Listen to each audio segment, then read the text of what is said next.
What's going on, 80K Sports Performance families? Ryan here with this week's Coach's Corner. And this week I wanted to talk about something that we talk about pretty much every 3 or 4 months, and that is the importance of training in season. As we have a lot of our high school athletes starting tryouts this week, it is when we start really focusing on the importance of training in season and why that is so important for our athletes. And a lot of times we see with tryouts this week and school getting started, sports picking back up, athletes start to disappear because they get a little bit busier.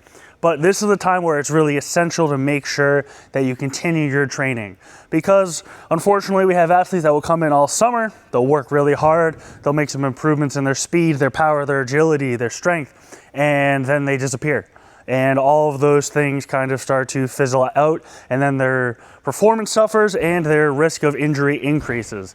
And an analogy I saw earlier this week that I really like that I'm going to borrow from one of our friends, Coach Jesse at Velocity Sports Performance, is you need to be putting deposits in season, especially into your athletic bank account. So what that means is during the summer, you might have more time, so you can put in more frequent and larger deposits into your athletic bank account, working on that speed, that power, that agility, that strength. And when you go in season, you start making a lot more withdrawals. You're taking things out while you're at practices, games, competitions, things like that.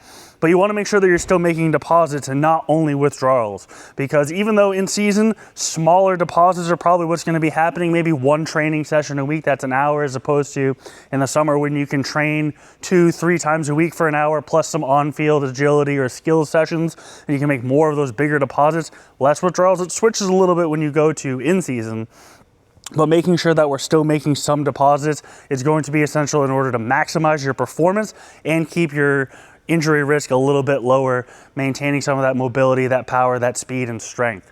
So if you are an athlete that is starting tryouts this week or is going to be starting your fall season pretty soon, make sure to make those deposits still while you're in season, because if you're missing out on that and you miss one season of training per year in your 4 years of high school, you're missing out a full year of training that you're going to be behind your competition. So don't fall a year behind just because you don't train in season. If you have questions about fall sports performance training, feel free to reach out. Our registration is open now. We'll see you next week.